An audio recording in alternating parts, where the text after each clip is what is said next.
오늘 이 시간에는 그러면 우리가 프로그램 또는 우리가 소프트웨어를 어떤 순서로 개발하는 걸까 한번 이야기해 보려고 합니다.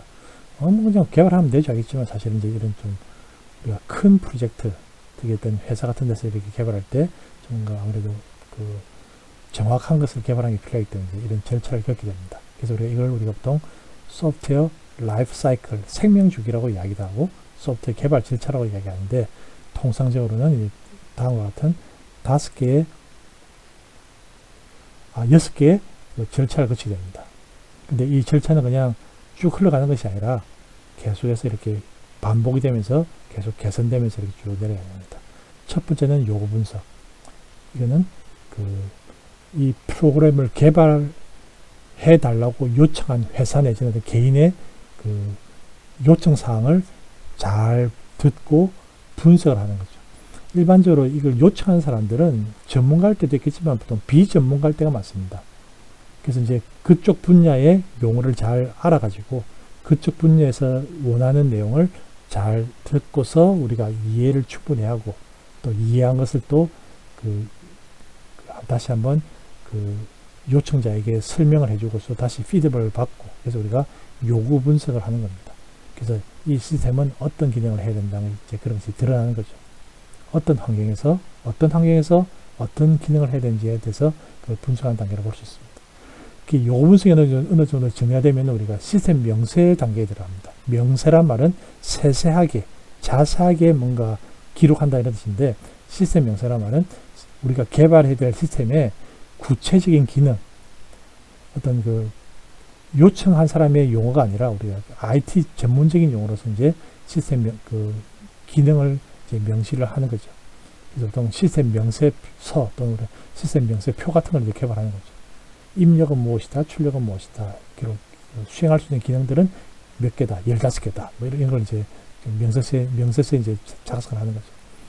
시스템 명세가 이제 작성이 완료가 되면 이제 그때 우리가 개발을 시작합니다. 첫 번째는 설계입니다. 설계를 말하면 이제 큰 그림에서 이제 우리가 이런 기능을 하기 위해서는 이러한 세부 기능이 필요하겠구나 이런 걸 이제 설계를 하는 거죠. 그리고 이제 구현 단계에서는 이렇게 세부 기능들에 대해서 이제 뭐 자바로 구현하든지 C로 구현하든지 뭐 C로 구현하든지 이제 실제 프로그래밍 코드를 짜가지고 이제 구현하는 거죠. 근데 이제 여러분 제가 이제 좀 강조하고 싶은 점은 이제 많은 사람들이 이제 프로그래머 이러면 이제 구현 단계만 이렇게 생각하는데 적어도 여러분은 그냥 뭐 구현 단계만 그칠 게 아니라 이 설계 단계까지 여러분의 영역이라고 생각하고 좀 하셔야 됩니다. 뭐 초창기는 뭐 구현만 하시더라도 약간 기업체 들어갔을 때 좀 어느 정도 중견 이상 되면은 설계까지도 할 수 있는 능력을 키우셔야 됩니다. 그래서 저는 이런 강의 말씀드리시면은 자료주 시간에 배우시는 내용들이 단순한 구현이 아니라 이 설계까지 포함하는 그런 관점에서 제가 좀 설명드리려고 합니다. 여러분 프로그램을 한번 건축물에 한번 비해 보십시오. 이 건축물의 설계도를 작성한 사람, 보통 건축가 또는 설계자라고 하죠. 이 사람이 역할이 클까요? 아니면 실제 공사장에서 이렇게 콘크리트를 타설하고 어떤 기둥을 세우는 사람이 중요할까요? 물론 다 중요합니다. 근데 누가 연봉을 많이 받느냐를 생각해 보시면은 당연히 건축가들이 많이 받습니다. 왜 그럴까요? 이렇게 어떤 소프트웨어를 특정 짓고 남들하고 다르게 하는 가장 큰 요인이 이 설계이기 때문에 그렇습니다. 그래서 여러분이 단지 토목공사하는 그런 사람이 아니라 건축을 설계하는 사람이어서 전체를 보고 전체 그림을 그리고 세세한 기능들을 다 이렇게 나눠가지고 어떤 담당자에게 이제 전달하는 그런 설계자가 필요한 거죠. 그래서 우리가 흔히들 말할 때 미국에서 이렇게 10년 후 연봉 높은 직위로만 나올 때 구현하는 사람을 다르면 우리가 프로그래머 또는 우리가 코더 이렇게 이야기하거든요. 근데 이 구현자들도 연봉이 좀 높기는 하지만은 그렇게 높은 건 아닌데 오히려 소프트웨어 아키텍처, 소프트웨어 설계자 연봉을 보시면 상당히 높습니다.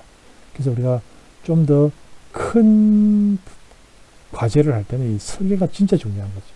근데 우리가 과제를 할 그런 단계에서는 설계라고 굳이 할 필요 없이 그냥 구현을 하는 거지만 이 설계라는 개념이 사실 여러분의 머릿속에 좀 들어있는 거죠. 근데 이제 설계 단계가 워낙 간단하기 때문에 우리가 설계를 하고 구현을 했을 뿐이지, 실제 큰 프로젝트를 할 때는 오히려 구현은 그냥 밑에 사람들이 알아서 한다 생각하고, 설계가 더 중요한, 설계가 전체 시스템의 성능이나 가치를 이제 결정하는 그런 단계라고 보시는 게 더 맞을 것 같습니다. 그래서 이제 구현이 완성되면 이제 구현된 그 프로그램별로 테스트를 하겠죠. 그리고 이제 그 구현된 그 코드별로 테스트가 됐으면 이제 전체 시스템을 합쳐가지고 시스템 테스트를 진행하게 됩니다. 그래서 이게 또 완성되면 이제 이제 요청한 데다가 이제 전달해서 이제 실전에 이제 구현해 보는 거죠. 구동하는 거죠. 근데 구동하다 보면 이제 잘 돌아가면 좀 다행인데, 이제 잘 안 돌아갈 수 있기 때문에 우리가 계속 이렇게 수리를 해주는 거죠. 돌려보면서 좀 약간의 오류가 있으면 좀 고쳐주고, 좀 큰 오류가 있으면 좀 이제 우리가 좀 크게 고치고, 그런 과정을 우리가 유지보수라고 합니다. 그래서 보통 유지보수는 이제 무상으로 할 때도 있고, 계약에 따라서 우리가 유상으로 할 때도 있습니다. 그래서 제가 설명드린 걸 이제 좀 더 자세히 적은 것인데, 좀 참고로 보시면 되겠습니다. 요구 분석 단계는 문제 분석 단계다. 그리고 이제 개발한 소프트웨어 기능이 뭔지, 그 요청자, 고객이죠. 고객의 어떤 이야기를 잘 들어가지고 그걸 분석하는 단계다. 그리고 요구 분석 단계가 잘 끝나면 이제 우리가 시스템 명세 단계를 들어갑니다. 그래서 시스템이 무엇을 해야 되는지, 어떤 기능이 있는지, 입력이 뭐고 출력이 뭐고, 중간에 필요한 보고서가 뭐가 있는지 이런 것들을 다 하고, 뭐 메뉴 기능 이런 걸 다 정하는 거죠.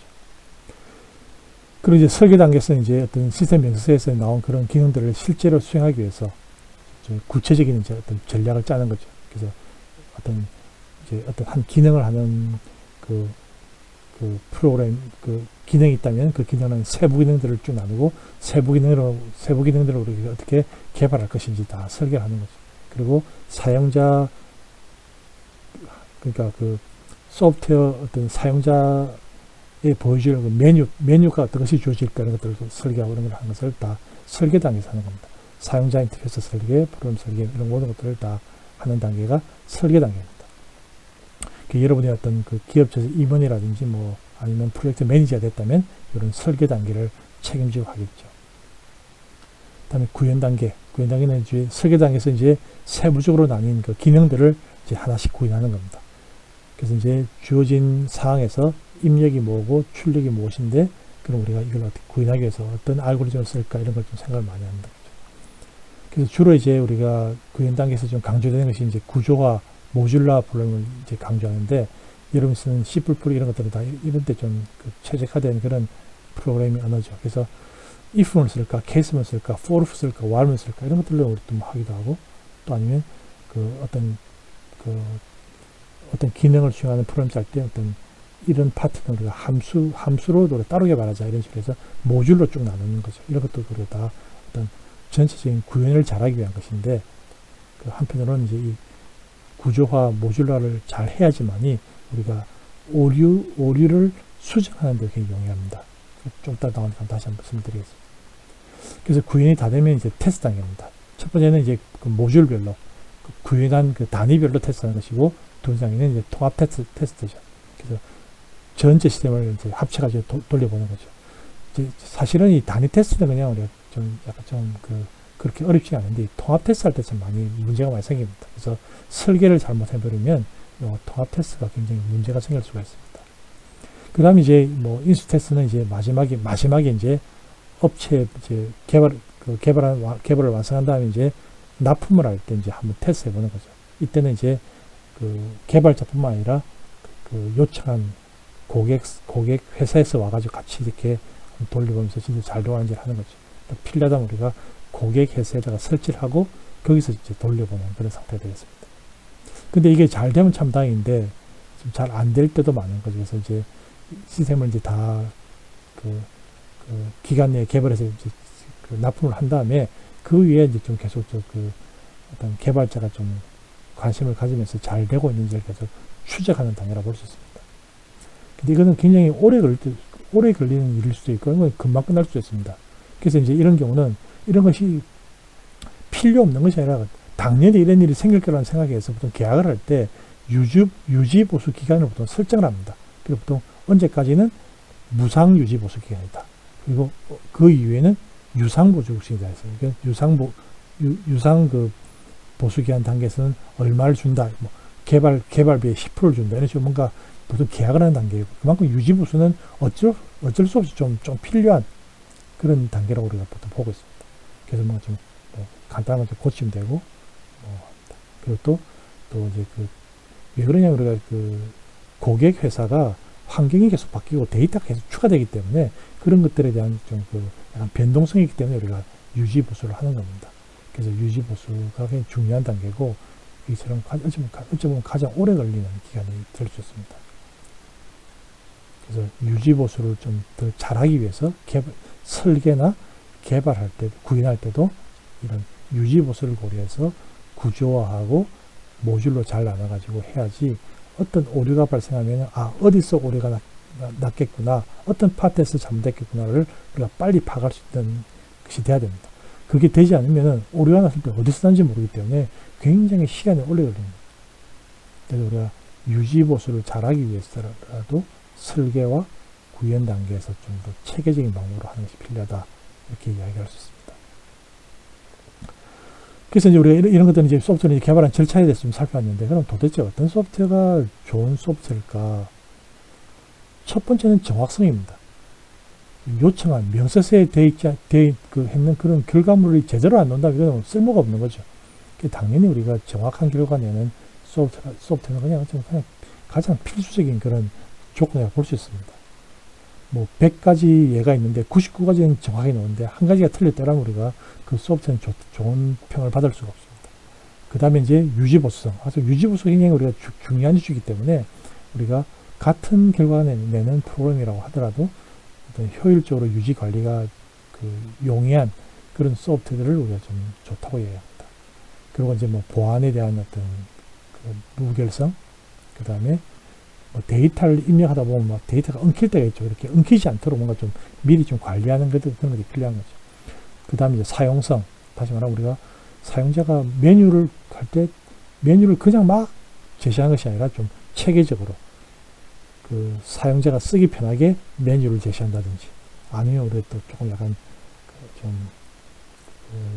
디자인을 좀 우리가 좀 예쁘고 또는 간결하게 해가지고 사용자가 쓰기 편하게 하는 그런 것들이 더 좋은 소프트웨어라고 우리가 평가를 할 수 있는 거죠. 그래서 이런 것들을 좀 큰 그림에서 여러분이 소프트웨어를 개발하실 때 6개의 단계, 또는 우리가 소프트웨어 품질에 대한 평가, 이걸 좀 염두에 두시면서 이제 우리가 자료 구조를 배우면서 이제 프로그래밍 실습을 하실 때 좀 이런 걸 좀 잘 감안하시면 좋겠다 생각해서 좀 설명드렸습니다. 예, 수고하셨습니다.